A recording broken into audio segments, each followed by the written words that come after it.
Thank you very much. I hope that there are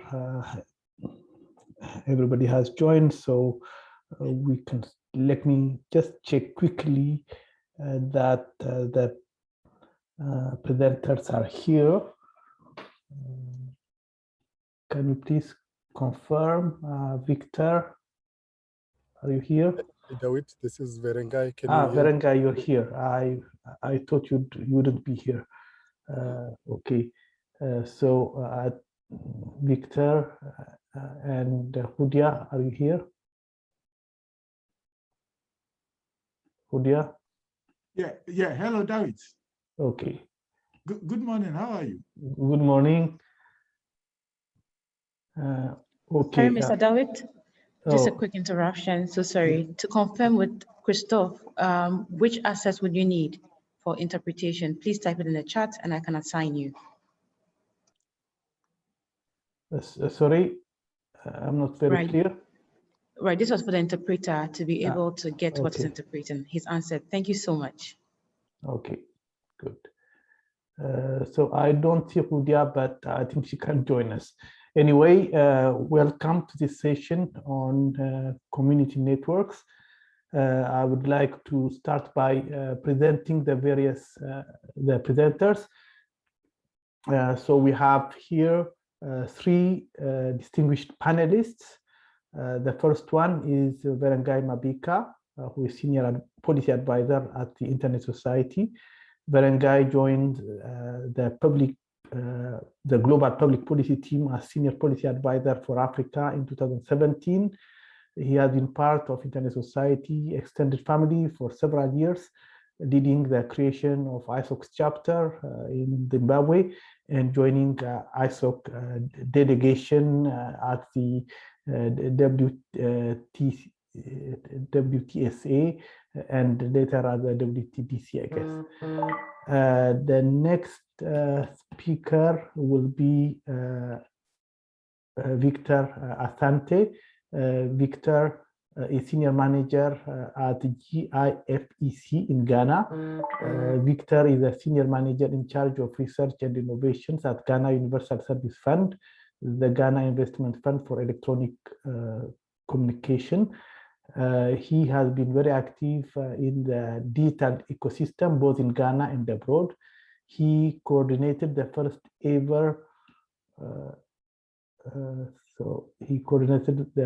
ever nationwide household digital device survey in 2003 and has been engaged subsequently in other projects, typically towards connecting the unconnected.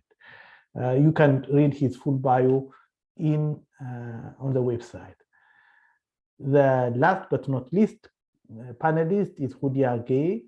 Hudia is president of SenChix, and she's also founder in 2013 of SenChix, the Senegalese chapter of AFCHIX. SenChix aims to improve Senegalese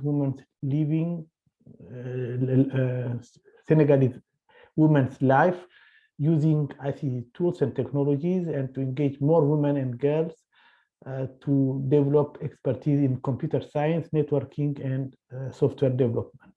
Again, you can read her full bio on the website. I will start by maybe saying a few things about community networks.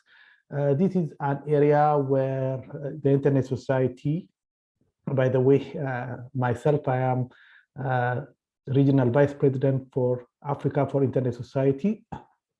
I have been working for Internet Society since 2006.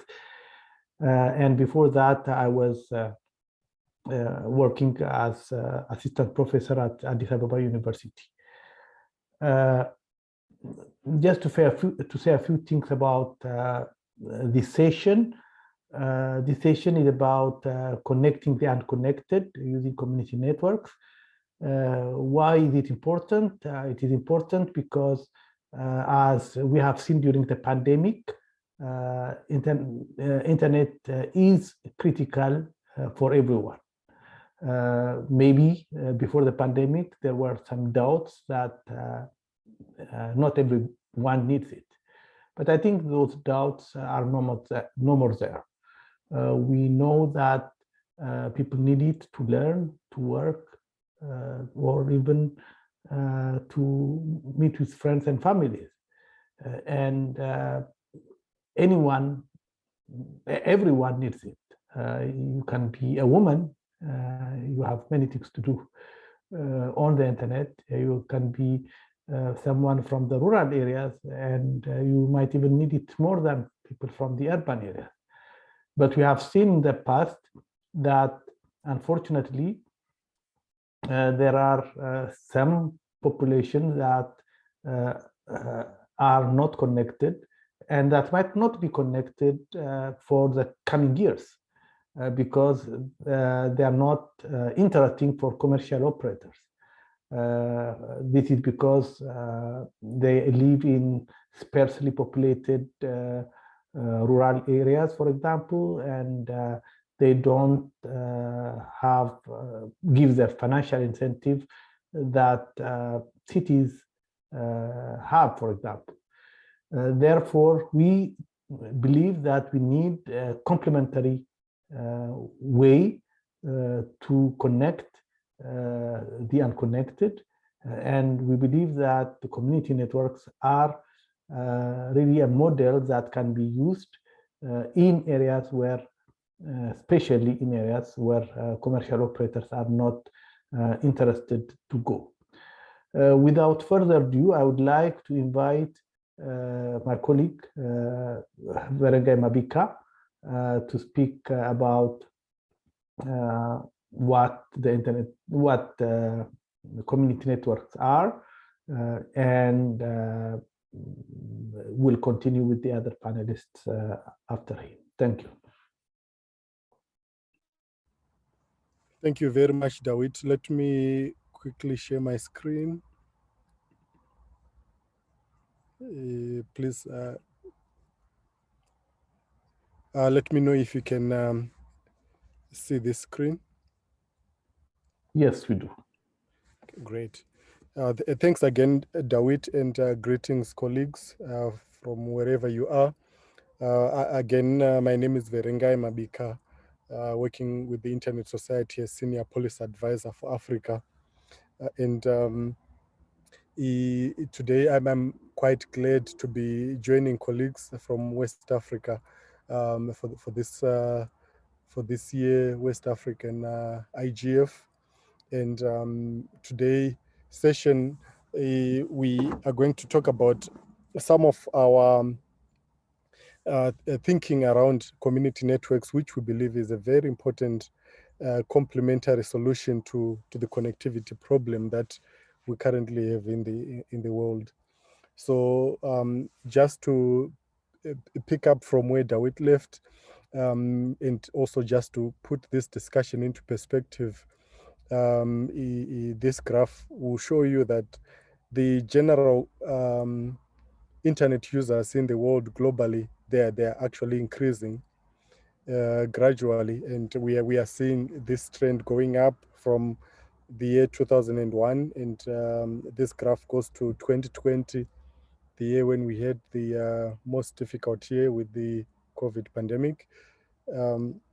You can see there that currently we have connected just about 40% of the world population is of today. This graph is not well up to date, but we have just connected about half of the global population to date, which means the greater part of the other half is still not yet connected. And with this graph, it shows the scenario. I want you to focus more on the African position there, which looks at the percentage of households with internet access currently, or maybe just a year ago in Africa, which is still very low compared to the global average. But most importantly for Africa, I think what's important here is that whilst we need to bridge the gap, we still very much way behind compared to the global average. And this is why we believe that the complementary solutions like the community networks really matters, and probably should be a center of discussion in recent years. So you may be quite familiar with the way the global economy or even the national economy works. That, and I've used this analog here of a glass filled with or a jar filled with stones. And if you look at that jar, it looks quite full. And this is exactly the scenario that we do have in most of our countries and in general globally, that the economy, our economy, including the internet economy, looks to be serviced by the major big players, especially when it comes to the connectivity. We are talking about the big telco companies in most of the countries in Africa. You probably find that there are 3 to 4. In most of the countries, you would not even get more than 5 operators, big operators.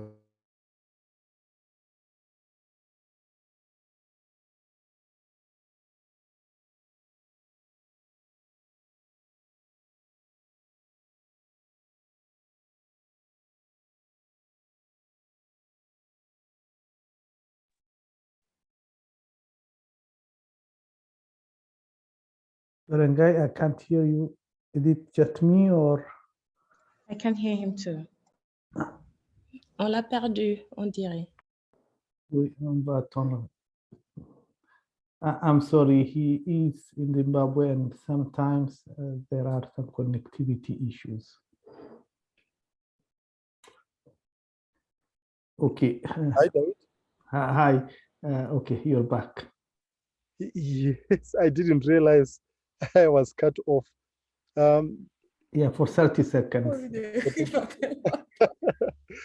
Oh, so really sorry about that. And it really pains the African picture. Can you see my slide again? Yes, we do. Okay, good. Yeah, so I was just mentioning that smaller operators, we are getting to acknowledge that, the smaller pieces that are present in our communities are able to fill those smaller gaps and the smaller spaces. And this is where the concept of community network is becoming very relevant in the space of connectivity. And as a way of definition, we define community networks broadly as telecommunications infrastructure deployed and operated by the citizens to meet their own communications needs. You can look at this scenario and use other developmental issues that have happened before, and in Africa, especially in Africa, this concept has actually worked very well, where communities try to fill a particular gap. It could be a challenge with water or even with food, or with addressing a particular community need that is within their society. So this is why we believe that community networks could become very, very competitive and also very complementary, especially in filling those gaps that we see. And it may seem like the gaps are really small, but in actual fact, if you look at the statistics, we are talking about 60% of a population that is not connected. So in this presentation, I'll also just give you a quick update of what's happening in the African space with regards to community networks. So firstly, I just wanted to let you know that at the highest level of the political leadership of Africa, there is a recognition that community networks could actually fill this gap. And in 2019, at the Specialized Technical Committee on Communications, this is what we commonly refer to as the ministerial meeting, the ICT ministerial meetings. which happens once every 2 years. In 2019, this is where the last face-to-face meeting happened in Egypt. And they did in their declaration acknowledged that community networks should be explored, especially in countries that are having very low internet penetration rates, so that they could try to address, the connectivity need or the digital divide that happens in those countries. So this is one important development that we believe could encourage other countries, to move towards the direction of acknowledging that community networks could be a solution. And then secondly, again, in 2020, just picking up from the declaration that was made by the ministers of ICTs, we got into a partnership with the African Union, APC, Mozilla, and Internet Society, and African Telecommunications Union to start talking about some of the issues that could speed up the process of having these community networks. And some of the issues that we discussed last year were issues to do with where would the spectrum come from. We know that in the telecoms space, there is in most of the countries, in fact, in all of the countries, a spectrum that is sometimes not even licensed. So unlicensed spectrum works very well with the concept of community networks. And then secondly, the backbone infrastructure that is required by community networks. So this was a build up to the discussion that we did have with the ministers in 2019. Which again points to a positive direction in terms of where the continent is going in acknowledging community networks. Just recently, the Digital Trends in Africa document, which is a very important document for our sector, sort of also documented the fact that community access points and especially community networks in hard to reach areas are a very important aspect of closing the digital gap. This is of course because of what Dawit mentioned in the opening, that we know that most of these big operators, there are places that they will not go. There are places that they will not go simply because these places will not make business sense for them to put it could be a mass or or a base station. We know for a fact that many of these big players will not go there. They are costing compilations that have been done by many organizations where they look at the cost implications of erecting and also maintaining a base station. And I think the average price that has been documented in Africa is around $3,000 per month per each base station. So if you are looking at a cost like that, you certainly need the necessary user or user base that can be able to offset that cost. So we are also seeing that in terms of what the ITU thinks and what all the member states are thinking, community networks could sort of help us speed up the closing the gap. And just quickly to looking at some specific countries, in Uganda last year, the Ugandan communications commission, they did provided a licensing framework for community networks, which becomes much easier for communities to start applying for licenses and be awarded, and also start to build their own networks within their spaces. So this is a very encouraging document, which is now law in Uganda. And this is not just happening in Uganda. In Zimbabwe, again this year, beginning of this year, I think it was in March, the regulator in Zimbabwe, Potras, also published a statutory instrument, a new statutory instrument that introduced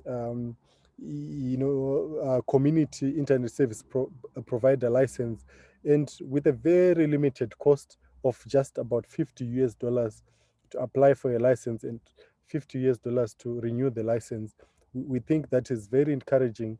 And following that, one of the community network that we supported in Zimbabwe, called Murambinda Network, was officially launched by the Minister of ICT in Zimbabwe just last month, which again gives a very positive outlook to the space of community networks in Africa.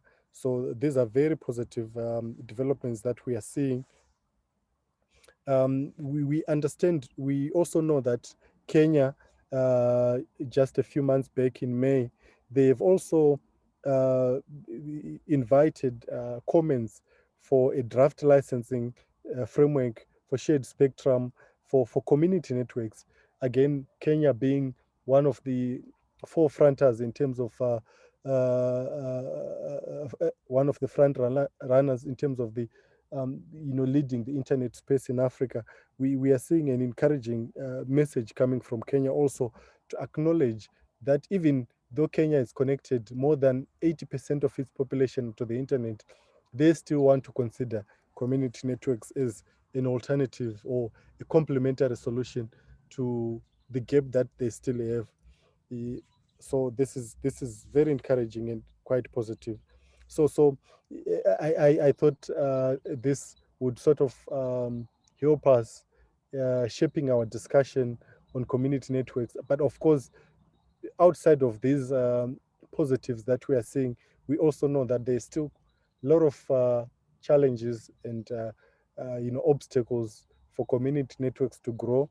So possibly we'll have some time to talk about this in this session. Back to you, Dawit. Thank you very much, Berengai, for this enlightening presentation. I would like to call now Hudia to tell us a little bit about the WomenConnect SenChix project, as well as the WELMA community network in Senegal. Hudia? Thank you, David. Bonjour tout le monde. I'm going to speak in French to explain more my presentation. Mon nom c'est Hudia Gueye, je suis présidente et cofondatrice de l'association SenChix qui est le chapitre sénégalais de l'association SenChix. Donc, je remercie Isaac de nous avoir donné cette opportunité-là de participer à ce panel, ainsi que tous les organisateurs du West Africa IGF. Donc, je remercie tous les organisateurs et je dis bonjour à tous les participants. Permettez-moi de partager rapidement mon écran.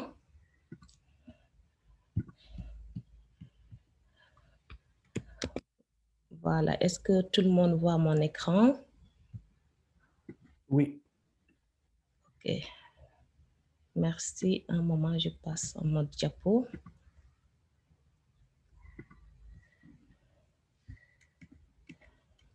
Donc, je vais vous parler de l'expérience de WELMA, qui est le réseau communautaire qui a été mis en place par SenChix. Donc, voici l'agenda qu'on va dérouler.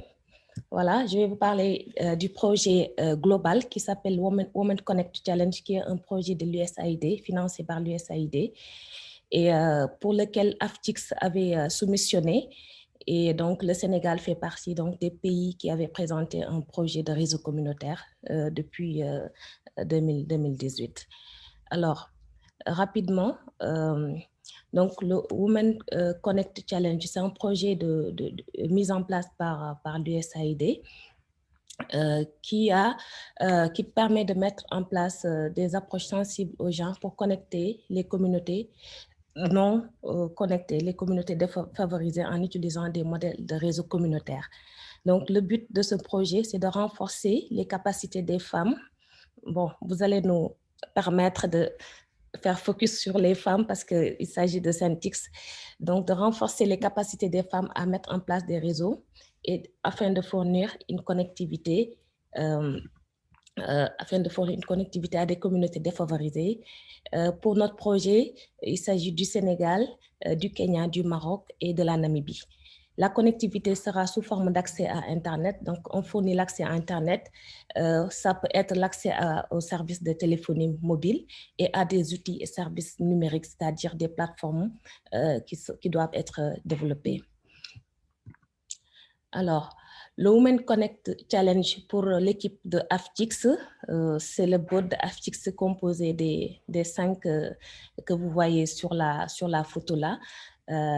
Il s'agit de Dorcas Mutoni du Kenya, de Irene du Kenya, de Nodumo également de la Mozambique, de Houda du Maroc et de moi-même du Sénégal qui avons travaillé sur le projet de soumission. Mais en particulier, Nodumo et Dorcas ont vraiment fait un travail de fond parce qu'il fallait soumettre des documents en anglais et tout. Donc, ce projet-là compte actuellement 3 phases. La première phase, c'était lancé depuis 2018 et ils ont sélectionné 9 structures, dont SenChix.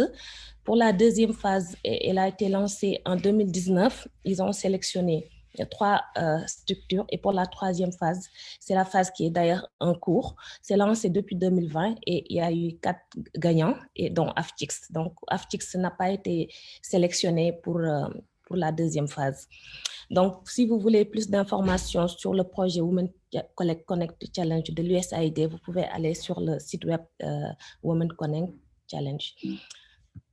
Alors, parlons maintenant de WELMA. WELMA, c'est un nom qui a été proposé et choisi par Adamaka, qui est notre project coordinator. Donc, pour chaque pays, on a un coordinateur de projet. Donc, pour le Sénégal, c'est Adamaka. D'ailleurs, c'est elle qui devait faire cette présentation-là, mais puisqu'elle est empêchée, je me permets de faire la présentation puisque j'ai suivi le projet avec elle. Alors, WELMA, elle a utilisé Women Empowerment, Leadership and Management by Access. Et ce qui est génial, c'est que WELMA, dans sa langue à elle, le Pulaar, ça signifie faire quelque chose qui te plaît, qui t'attire, qui séduit. Donc, elle a essayé de trouver un mot qui puisse avoir une signification sur sa langue locale et en même temps essayer de trouver des acronymes en anglais. Donc, WELMA, c'est quoi? C'est un projet de réseau communautaire sur une population localisée à Cambérène. Cambérène, ça se trouve dans la région de Dakar et compte plus de 50 000 habitants, composés majoritairement de femmes et de jeunes.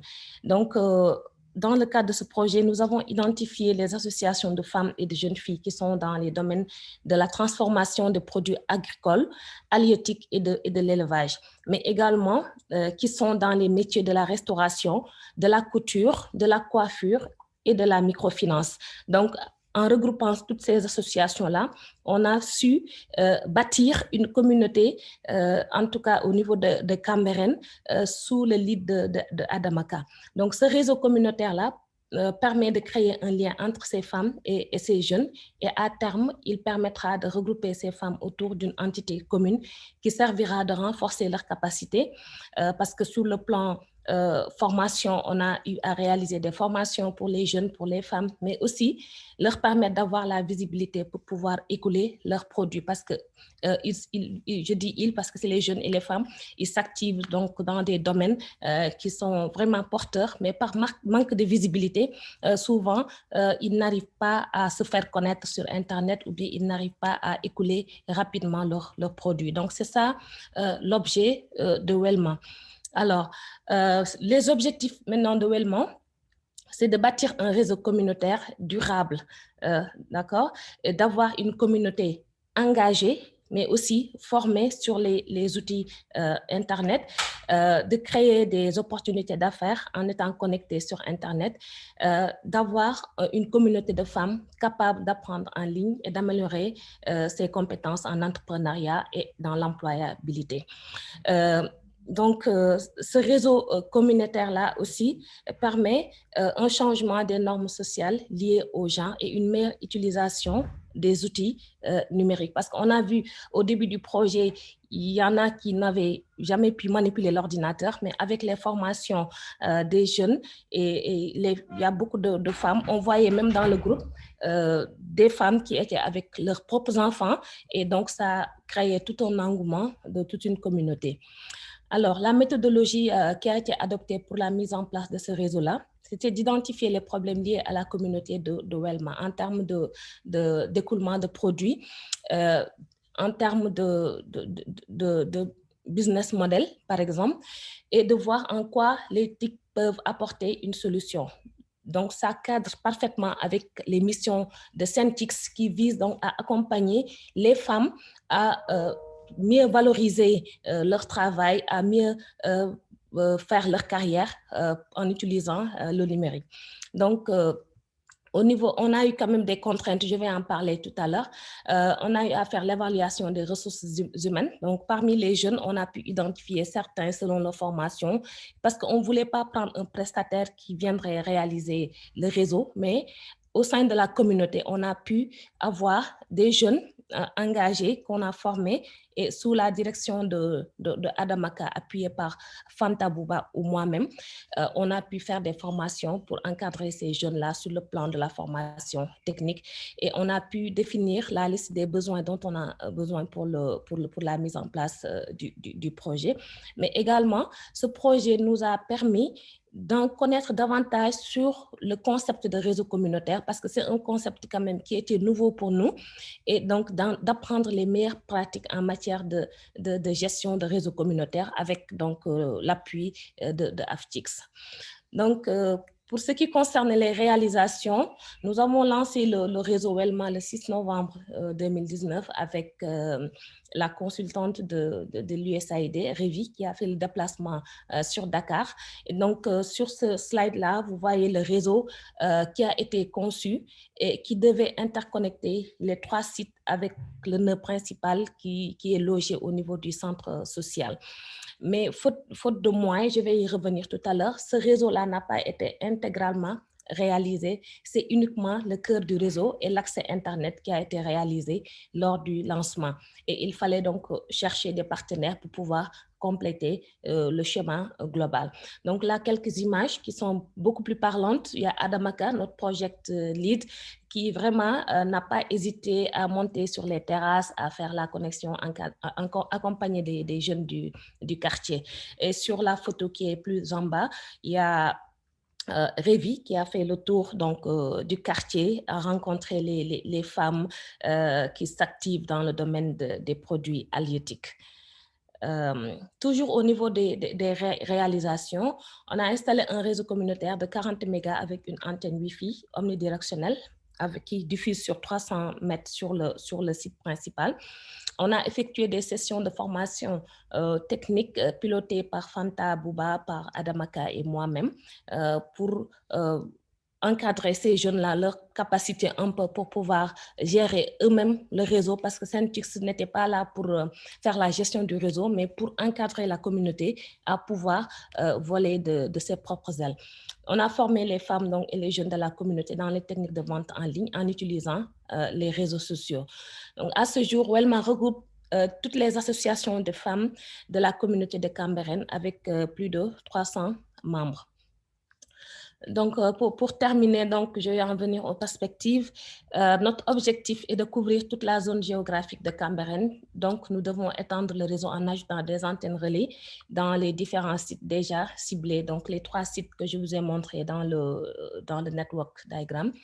De renforcer la capacité des jeunes pour le maintien à la gestion du réseau communautaire afin de garantir la durabilité.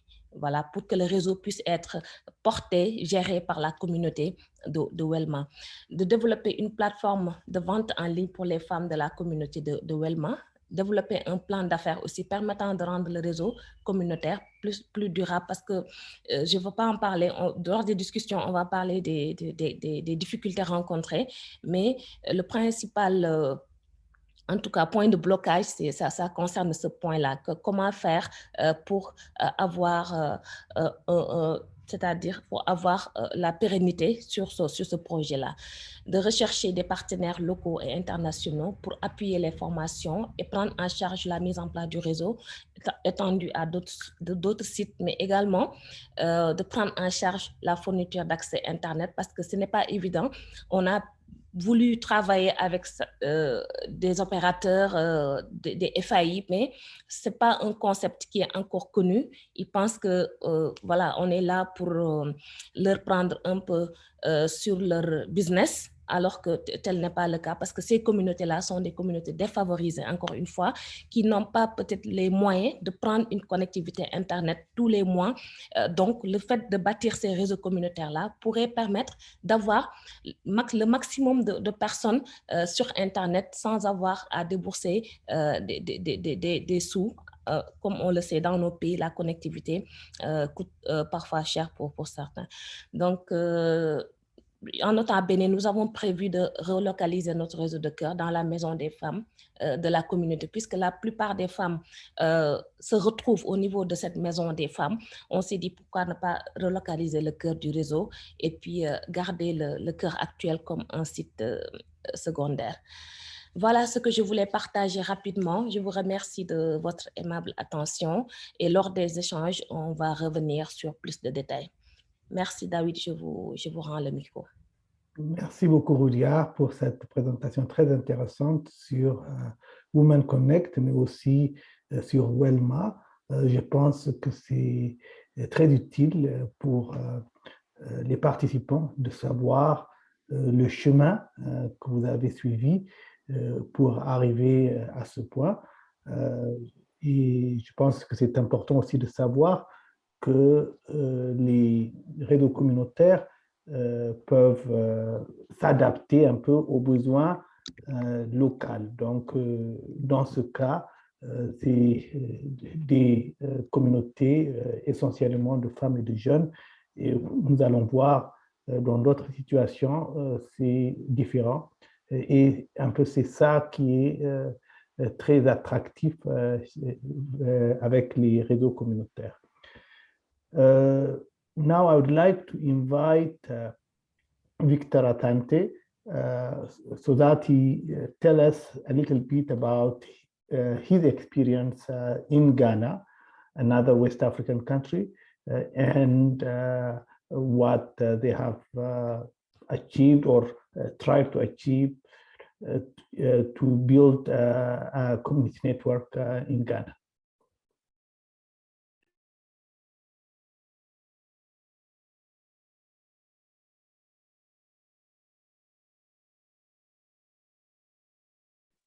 Victor,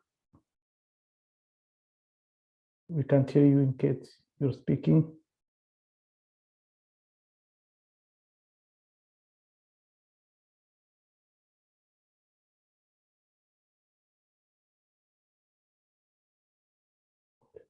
Victor, are you there?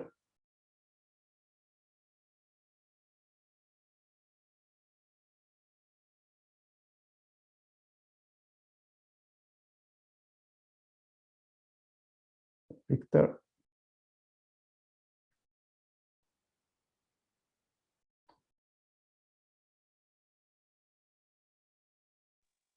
Hello? Hello? Victor? Can you hear me, David? Yes, Hello? now we can hear you. Oh, so sorry about that. Okay. Yes. Yes. Good morning once again to David and then the rest of the panelists. Yes. Community networks, as properly defined by Vrengai. I mean, Ghana, we don't have a community network in that straight definition. What we do have is a private initiative that has just begun to extend connectivity in some of these deprived communities. And so I'm going to relay the experiences that one network, that is STEP network, has initiated, for which I'm associated with. And so as an outline to the presentation, I will look at what STEP Network has done so far, the rationale for the movement, and what they seek to achieve, the project areas, the technical architecture supporting the enterprise, the achievements so far, challenges, and of course, I will entertain questions when they come. So the network is Summer Boy Community Network, and it was established sometime this year, early this year, February, to be precise, 2021. And as I said, it's a private initiative and to extend connectivity to an area that has been determined to have little or no connectivity. And largely is a response to, as I said, data connectivity issues in that community.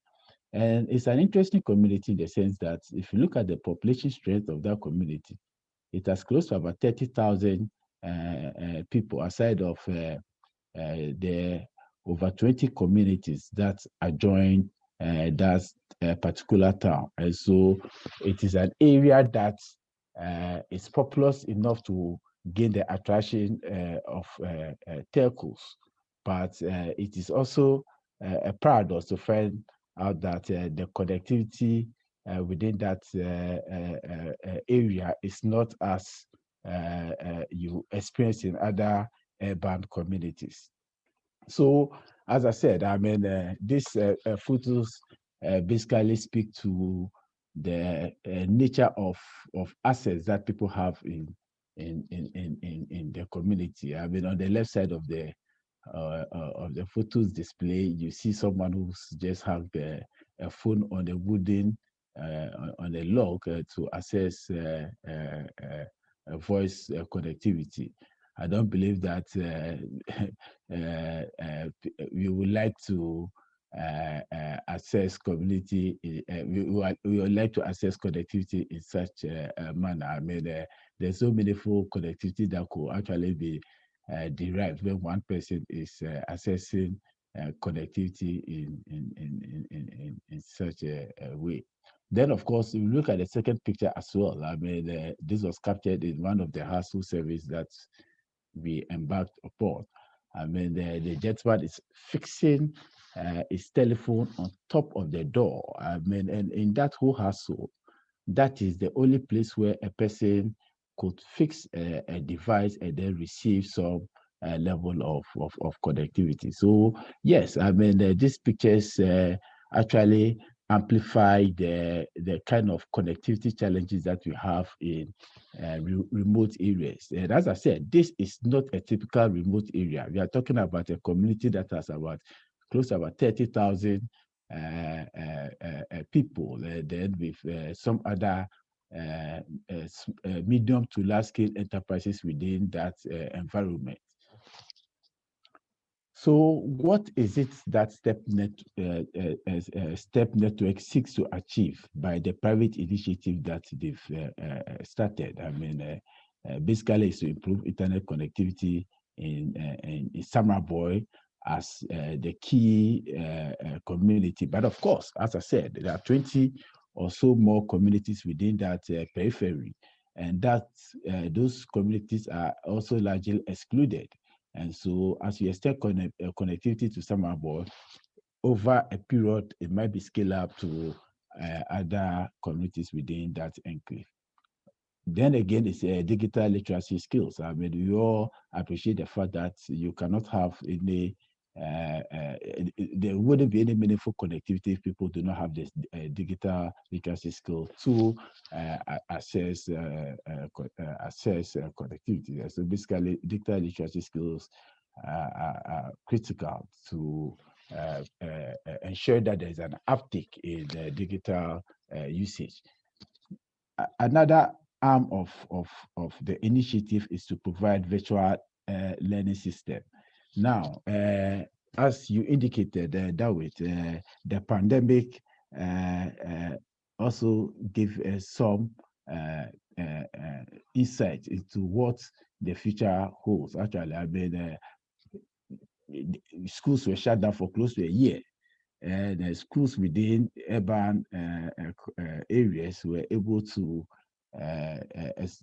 impart academic, undertake academic activities by virtue of virtual learning systems. And in communities that were outside of urban areas, I mean, one may question, I mean, how were they able to survive? I mean, how were they able to attend schools? I mean, have literacy, academic education. I mean, many of them were largely cut out, not because they were unwilling, but because there was no connectivity. There are other intervening factors as well, but principally it's largely because there was no connectivity in those areas. And so one of the objectives of this enterprise is to ensure that we provide a virtual learning system so that in times of need, I mean, we can rely on this system so that no child, no matter where you find yourself, you are not disconnected from the overall academic program. And so this is the project community. As I said, Summer Boy is the main beneficiary of the intervention, but there are close to about 20 communities within that enclave. So many of these communities are very active communities with enterprises, medium to large scale enterprises. And these enterprises are all suffering on account of minimal connectivity. And this is the technical architecture that has been developed by STEP Network to support the intervention. It's a point-to-point network. Unfortunately, I'm not too techy, so I cannot go into details in respect of the technical aspects, but it is a point-to-point technical project. And then if you look at on the right side, that is a Google video of, well, let me say, Google picture of the community.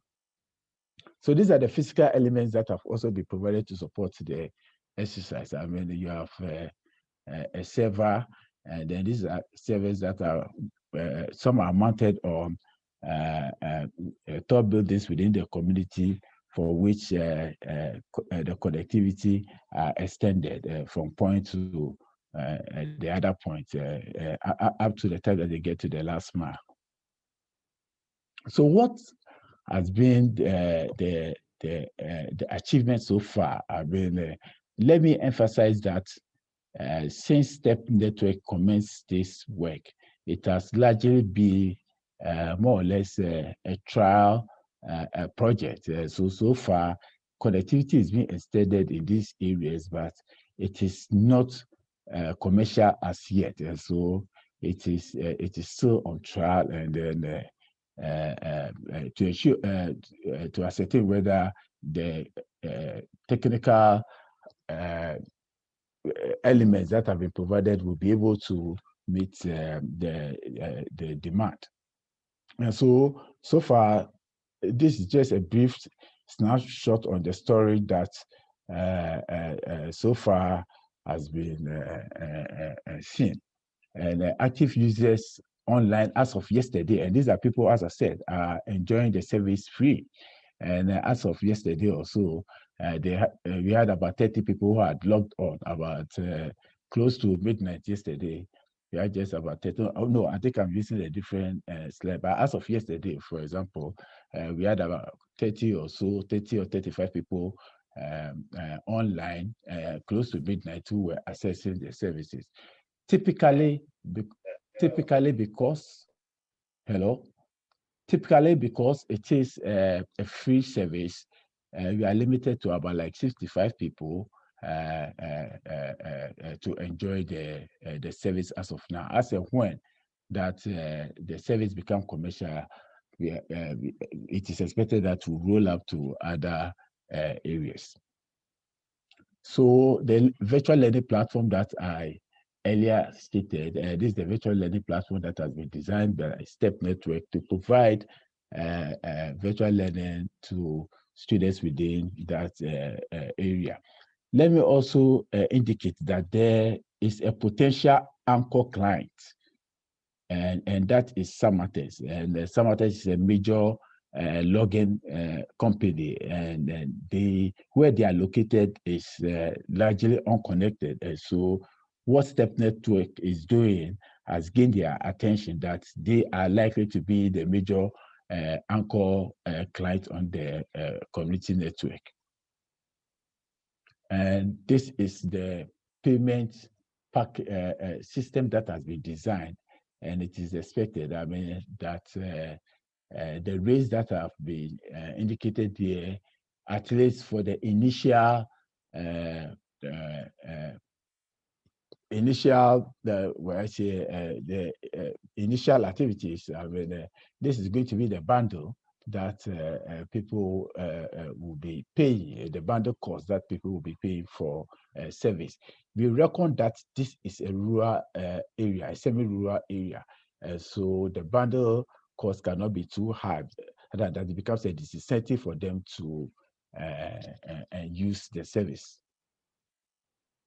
So what have been some of the challenges? I mean, this, as I indicated, is a free project as of now, and the trial period, the cost to STEP Network in terms of the bandwidth is 3,500 Ghana cedis. That's close to about about $800 for a 5 megabit second unlimited bandwidth cost. And you can just imagine this is being shared by a number of users. And so if you are going to talk about meaningful connectivity, where experience should be something to, if experience will be something to go by, then essentially we will have to increase this bandwidth. But then the key issue that arises might be the issue of cost. Is it the case that we are going to rake in enough to ensure that, not for profit at least, but at least for the network to be sustainable? We've also encountered some electricity challenges over the period. That actually has also resulted in some of the UPS and the servers also going out. That is also one of the challenges that STEP Network is encountering. And it's also very typical in very remote areas, because there are pretty much not many large enterprises. The energy situation happens to be a bit erratic in those areas.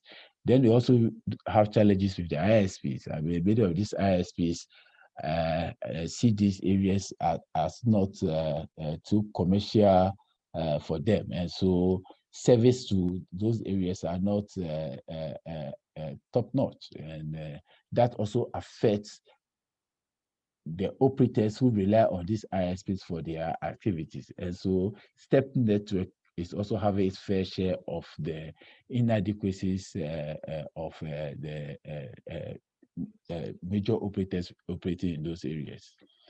That's on one, that is a technical challenge, but there's another emerging challenge. And when STEP Network engage the operators, one of the operators, to supply bandwidth for their activities, they initially agreed, but it was revealing along the line that they came up that realizing that the community has close to about 30,000 people. I mean, that actually was a potential viable community. But the reason why they've not deployed into that community was anybody's guess. And so when they realized that STEP Network was going to buy bandwidth from them and then resell in these communities, they started feet dragging. And so it also became a major challenge. And so you had to rely on another operator to provide us with service. And as I said, the service is about 3,500 cedis, Ghana cedis, which is equivalent to about $800 for just 5 megabits per second unlimited. And who are the partners supporting this intervention? As I indicated, it is a private. It's a purely private initiative as of now. And the anchor, potential anchor company is the Samates Cooperative Credit Union, and that is a credit union that operates within the Samates company, and they've expressed interest in partnering with STEP Network, but the support that they envisage to provide is not something that will put the operations sustainable. And so the Investor Service Fund is also one entity that is being approached to support the intervention. They supported with 3 computers because they have a facility not too far from Samarabo, and they were able to supply the STEP network with 3 computers to support its virtual learning project. Then, of course, the Internet Society. It is something that we will be discussing probably off this call, but let me mention that the Internet Society has been of great help to the Ghana ISOC team by advancing some funds for the establishment of a community network in Ghana. There's no community network, as I said, they're strictly defined per what Verengai said. In Ghana, we don't have that type of community network where it is community owned, it's being managed by the communities. It's always been an initiative by individuals with some bit of profit motive. And so Internet Society Global came up with this small grant to assist the local chapter to ensure the establishment of a community network in Ghana. The focus of that support was largely advocacy and then stakeholder engagements, but we might be engaging Internet Society in the midst of COVID, where we are unable to have in-person meetings and all that. That is actually also stalling the process of engagement. And so we are likely to come back to Internet Society to request that the funds that they gave should be given to STEP Network to boost their operations and ensure that they operate largely as a community network and deliver service to the rural areas where they are currently operating. So pretty much that ends my presentation. And as I always say with this slide, do we have an option to digital connectivity? We've all witnessed the ramifications, the consequences of the pandemic. I mean, since last year up till now, we are still not out of the woods. But the way forward is for us to go digital. I mean, we can beyond the health aspect. It is through digitalization that you can overcome the pandemic. And so the option for us, we don't have that luxury to rely on any other thing apart from ensuring that every community is adequately connected. And then, of course, there's meaningful connectivity in those areas. So thank you so much. Thank you, Victor, for presenting yet another completely different community network. You have told us that there is an approach that might involve more the private sector. I see Kura's message that says, well, there a role for the private sector, and I think you have given an answer to that. Now we are going to continue a little bit with the challenges. You mentioned some of the challenges that you have encountered in Ghana. Hudia, can you tell us about the challenges that you encountered in Sénégal? Hudia, vous avez un peu mentionné les problèmes que vous avez eus mais je pense que vous pouvez encore élaborer un petit peu en quelques minutes parce qu'on n'a pas beaucoup de temps. Merci beaucoup, David. Alors, par rapport aux difficultés rencontrées dans la mise en œuvre du projet, nous avons essayé de chercher des partenaires locaux parce que le projet a été financé, comme je l'ai dit, par l'USAID. Et SenChix aussi a pris en charge certains frais, de même que SenChix. Par contre, les partenaires locaux qu'on avait ciblés, les opérateurs, évidemment, puisque c'est eux qui fournissent la connectivité, l'ADIE, l'Agence de l'informatique de l'État. Il y a une question qui demande si on s'est rapproché du fonds du FD Sud. Non, pas le FD Sud. On avait ciblé les FAI, les fournisseurs d'accès Internet. Et malheureusement, et certaines structures qui évoluent dans le domaine du numérique, je ne veux pas citer de nom, à qui on avait adressé des courriers pour pouvoir obtenir un appui en matériel, ne serait-ce que des antennes pour étendre le réseau, etc. Mais on n'a pas eu de support au niveau local. Donc ça constitue un principal frein du projet. Et même l'accès Internet qu'on a pu avoir, c'était juste sur la durée du projet, quand on a fait le lancement au mois de novembre 2019, 6 mois après, il fallait vraiment trouver un autre moyen de fourniture d'accès parce que le projet devait être clôturé, la phase 1. Alors là, nous sommes partants pour la 3e phase. On espère qu'avec cette 3e phase, on va essayer de chercher plus de partenaires locaux pour pouvoir nous appuyer. Mais je pense que le principal souci, c'est que les opérateurs pensent qu'on leur prend une part de leur business. Donc, c'est un modèle qui n'est pas très bien encore connu au Sénégal. Et je pense que ce serait bien que des structures comme ISOC puissent faire des panels, des sessions de ce genre pour sensibiliser les opérateurs parce que ce qu'on veut, c'est que tout le monde soit connecté à un prix vraiment raisonnable ou bien même pour les couches défavorisées, qu'on puisse leur permettre de se connecter en ne pas avoir à payer un coût.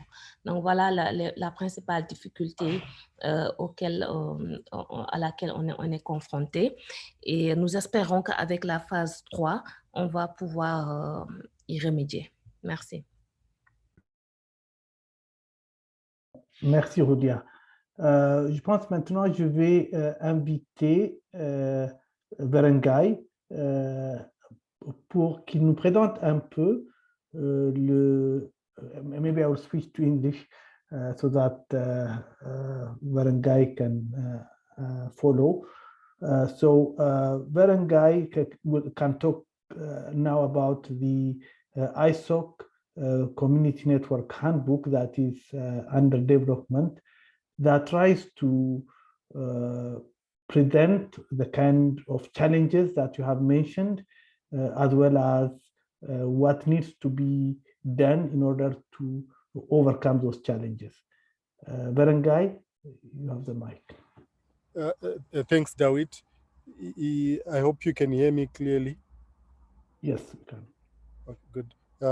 Let me just quickly share some slides so that I put the discussion into one moment. Just bear with me.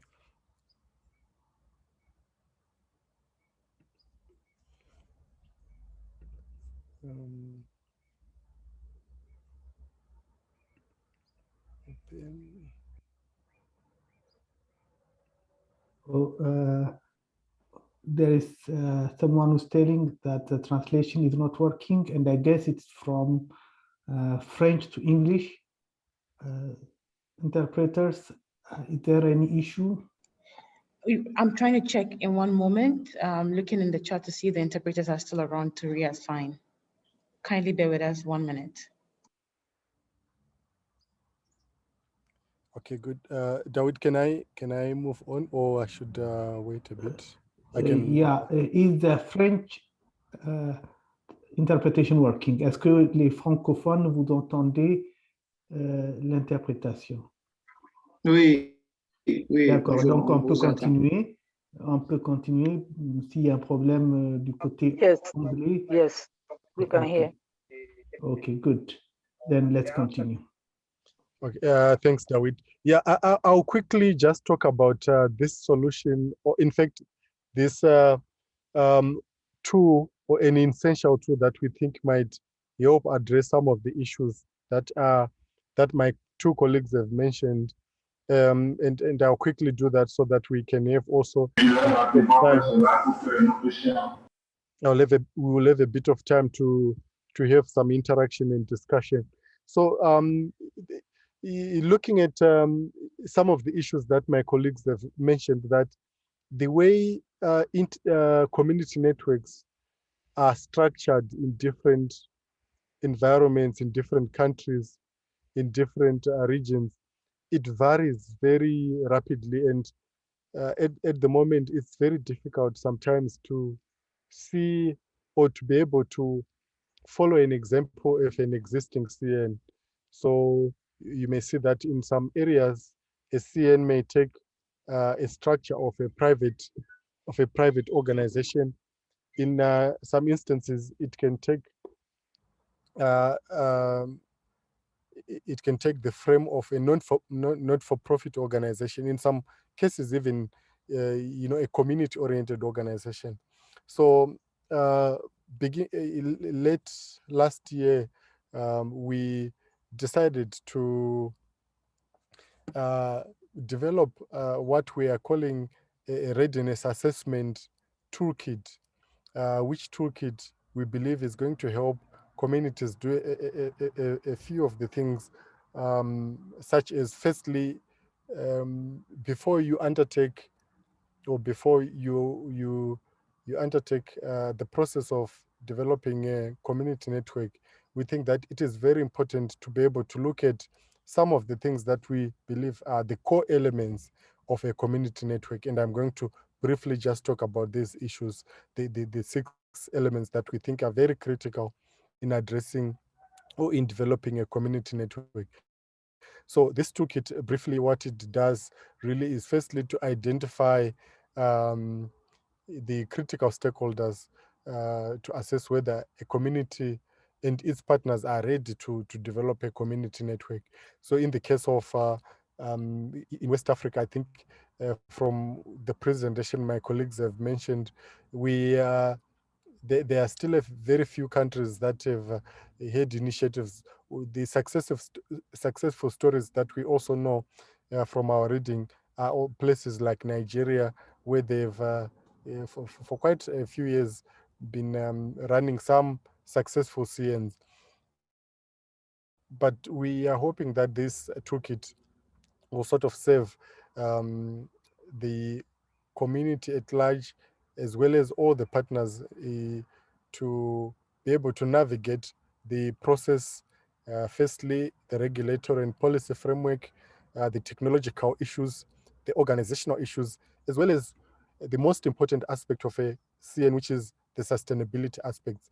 So we are almost complete. This is something in the making, so you should be able to expect the final toolkit in the next 3 to 4 months. Hopefully by the end of this year, we are hoping that all of our communities in the African region will be able to make use of this toolkit, which toolkit is composed of 4 documents, a workbook that can guide any partner that wants to get into this process through a practical process of evaluating themselves if they are ready to take such an endeavor.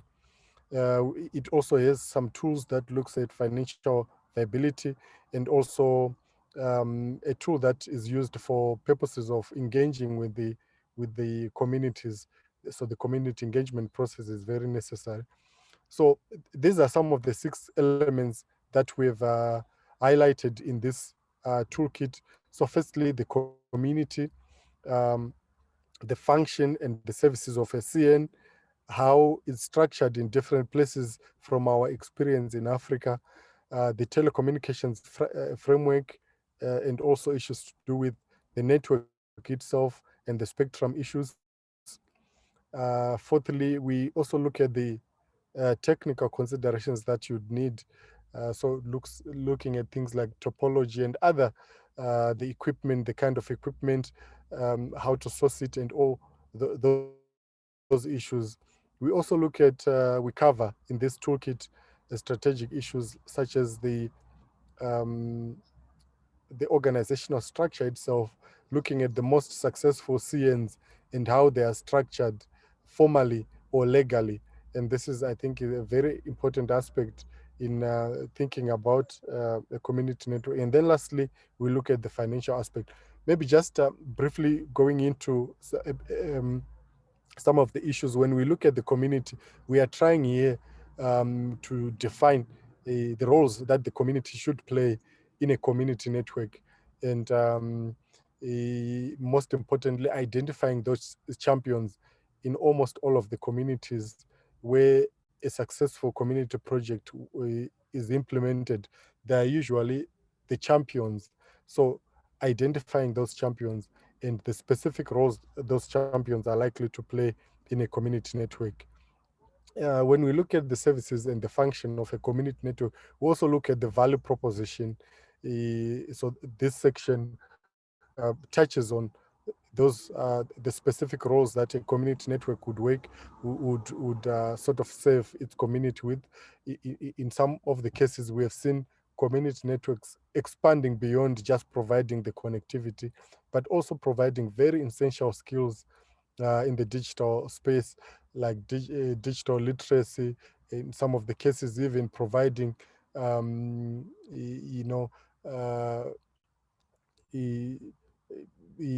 emerging technologies such as supporting services to either agriculture or to health services. So we are looking at e-health and e-agriculture services. So we have seen examples, and we try to document all these services that a community network could possibly provide. And this is very important and very essential, especially if you are looking at the sustainability aspect of a CN. With the frameworks, we also look at what are the regulatory issues. Berengai, can you try to wrap up in 2-3 minutes Okay. so that we have some time for questions and answers? Okay, that's so with regards to the we are also looking at, I think, some of the issues that my colleagues have mentioned, policy and regulation. I've also seen in the chat that this is a very interesting discussion for most people. The technical concept, the partnership, ownership of a CN is very important, and having it legally registered is a very important aspect for attracting investment. Again, I've seen some colleagues mentioning this in the chat. And then, of course, the sustainability component, very key in managing a CN. So these are some of the issues that we cover in the toolkit that's coming, and we believe that it may address some of the issues that some of our CNs are having. I think, Dawit, let me pause here and open the discussion. Maybe we can have some interesting discussion to aid to this presentation. Thank you. Thank you very much, Berengai. This document is really very important because it really answers to some of the issues that almost every community network encounters. We have already heard some of these challenges from Victor and Hudia, and this is that, these problems occur in most, if not all, community networks. So I do hope that they will be really like the Bibles of community networks, that they can use them to address the challenges that they encounter. I didn't want to stop without having a session for questions and answers. Therefore, now you have the possibility to ask questions to the panelists.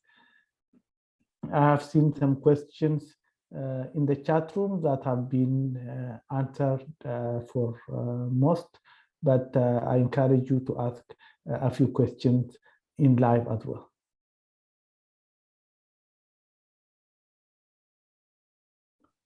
Anyone who wants to ask a question, please raise your hand. You have the option to raise your hand in the reactions. You can go to reactions and then you raise hand. Si vous avez des questions, vous pouvez aller, il y a en français, je ne sais pas comment ça s'appelle, réaction probablement, et vous pouvez lever la main afin de demander des questions aux panélistes.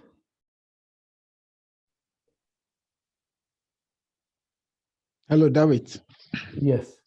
Yeah, this is Victor. Yes, Victor.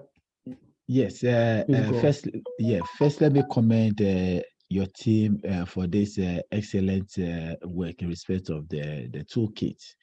I mean, it is something that will go a long way to solidify the implementation and the running of community networks across Africa. My only concern, and I've not seen the document, so I don't know whether it's been addressed, but if you look at East Africa, where community networks are actually fairly grounded, and if you compare that with West Africa, you realize that we have not been able to come up with CNs for whatever reasons we are yet to fully understand. I want to find out whether the option of a private partner, a public-private partnership model is also considered under this toolkit, because if you look at what, for example, Step Network is doing, I mean, and this is something that a private person realized that there is need in the community, and waiting for government and waiting for telecom operators to advance connectivity in those areas are not forthcoming. And so if that initiative is done, how is the toolkit and then ISOC in general able to accommodate that in this community, in this assistance to community networks?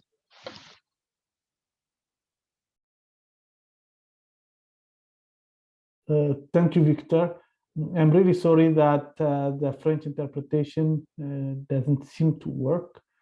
I hope that you understand at least part. Okay, so they're saying one moment. Okay, we will continue. In the meantime, I think there is Enoch who would like. Bonjour. On vous attend. Yeah. Good, merci. Okay, thank you very much. Please, my question is on the CNs. I think most of the CNs are established at places where the telcos have not yet reached or they don't have service there. So I want to ask, from the experience with regards to the East African operations, how has it been when the telcos happen to provide network at a place where a CN is existing? Does it affect?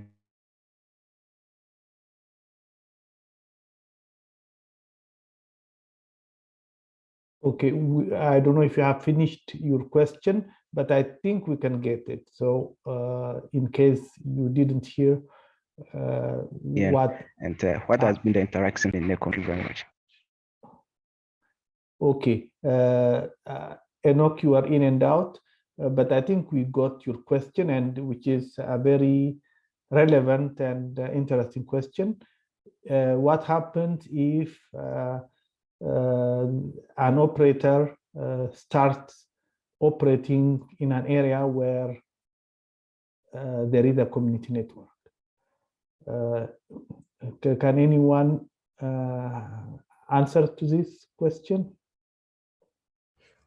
Yes, Dawit, I can give some examples of what happens in real life situations when this happens.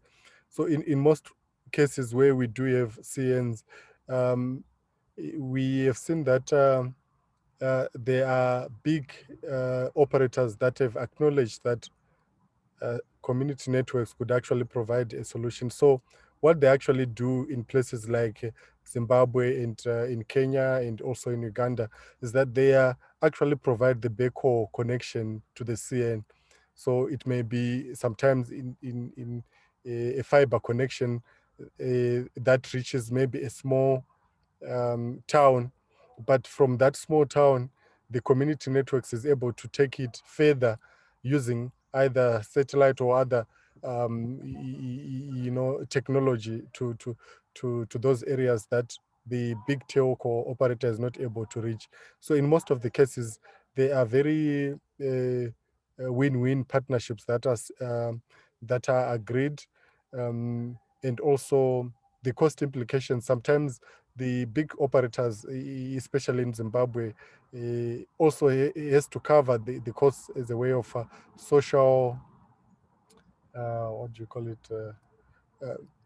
So they understand that the connectivity has to reach those areas, but as a way of their social responsibility also, they provide this service. But in the same way, also sort of break even in terms of the cost implications. So in most of the cases, this is how we see the partnerships going on.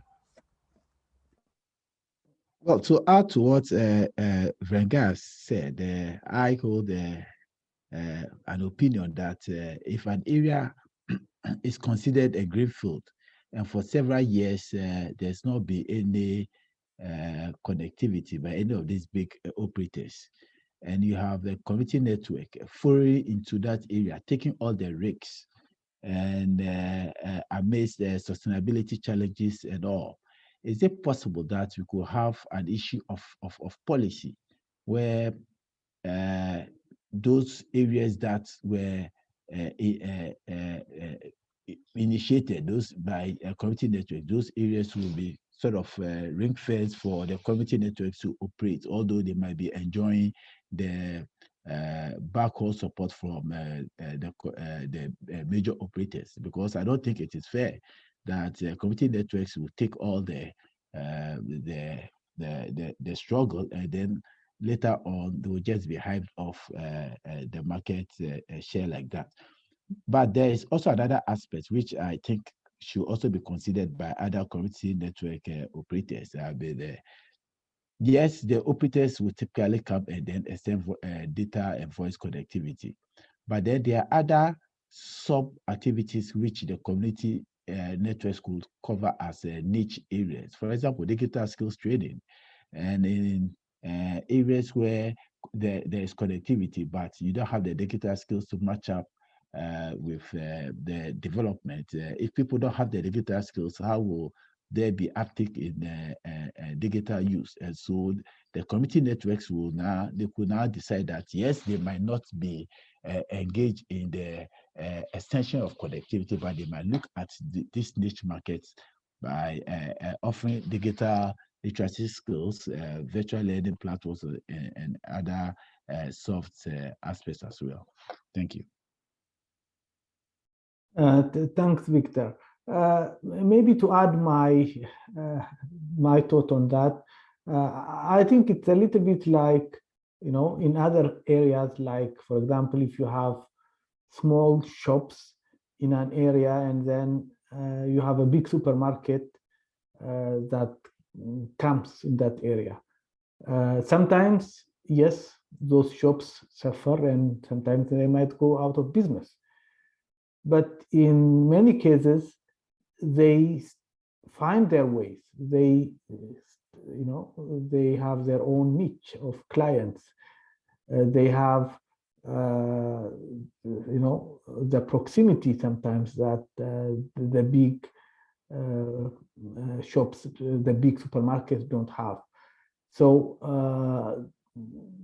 it happens that community networks might suffer, but in many cases, I think they can adapt, but I have to admit that we don't have enough experience to say exactly what happens.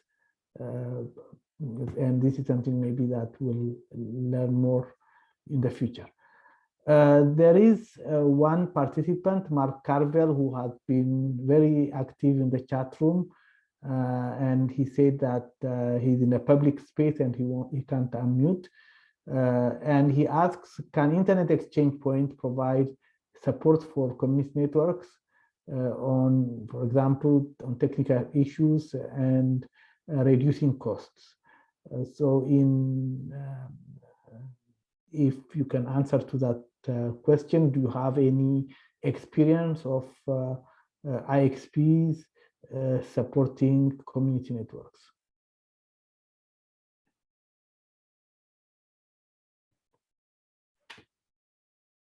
Maybe I can start with that because just coincidentally, yesterday there was another session where not at the West African IGF, but in another conference, where I heard that in Georgia, that is in former Soviet Republic, the IXP was working to support the community network. So definitely the IXPs have the technical abilities, and they often have the mission to connect more people. So I think they are natural allies for community networks. They might not be close enough to most community networks. That might be the greatest challenge, but otherwise I'm sure IXP would be sympathetic and helpful to community networks.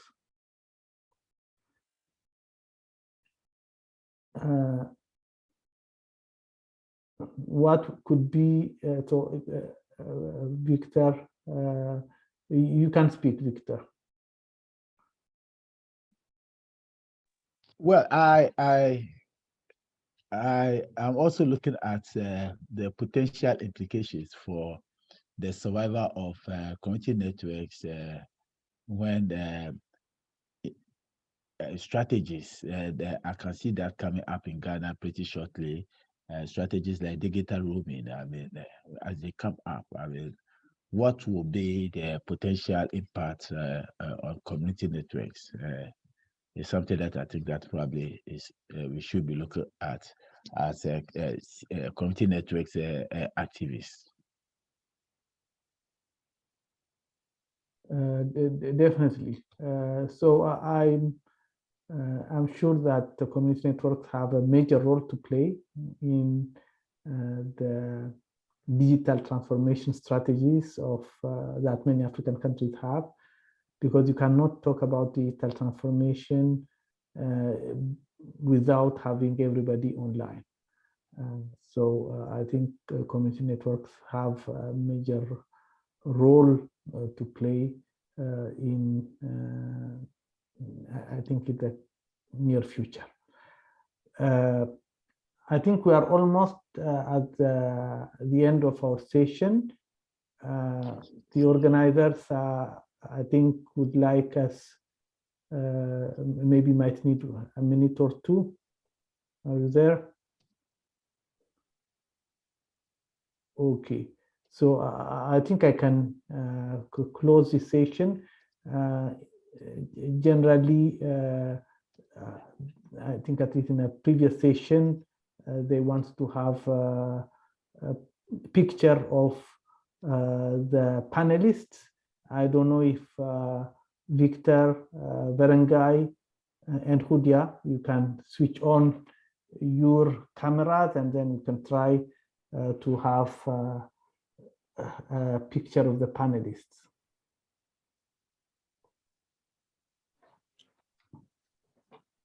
Berengai, do you have, can you switch on your camera? And Hudia? Yes. Very good.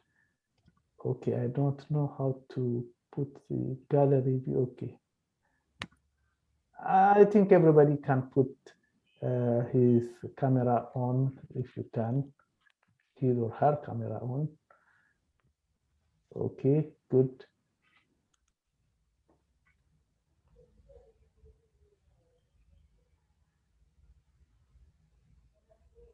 Okay, thank you very much. It was a very interesting session. Thank you for your time, and especially for the panelists, Hudia, Berengai, and Victor. Thank you so much for your time. Thank you. Bye-bye. Bye. So if any presenter would love to share their presentation for the website, I'll share my email in the chat so that we gather it for the website. Thank you. Yes, there have been some questions about sharing presentations. So what we'll do is share it with the organizers, and it will be on the website. Thank you, and bye-bye. Au revoir. Thank Au you. revoir.